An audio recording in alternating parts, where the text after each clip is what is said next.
এই যে আমাদের বুদ্ধা পার্ক রেসিডেন্সি হোটেল, এই হোটেলের ভেতর থেকে ওইখান থেকে আমরা এলাম। যেহেতু আমরা এই পার্কে হোটেলে রয়েছে, তাই জন্য আমাদের কোনো এই পার্কটার ভেতরে এন্ট্রি করতে কোনো টাকা লাগবে না। এই দেখো আমাদের বুদ্ধাকে, কি সুন্দর দেখো, লাইট জ্বলছে এখন, ভালো লাগছে। তো চলো পার্কে যাওয়া যাক। সত্যি জায়গাটা দারুণ দারুণ দারুণ, খুব সুন্দর জায়গাটা। আমি যে এখানে কালকে 12টা পর্যন্ত কি করবো সে আমি মাথায় এখন প্ল্যান করছি।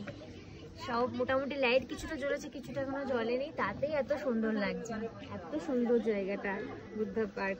আমরা এসেছিলাম এর আগেও, কিন্তু আমরা এসে দিনের বেলাতেই ঘুরে চলে গেছি, লাইটিং পোর্শনটা দেখিনি কখনো, এই ফার্স্ট টাইম। এবার একটু দেখো, এই দেখো এই জায়গাটা,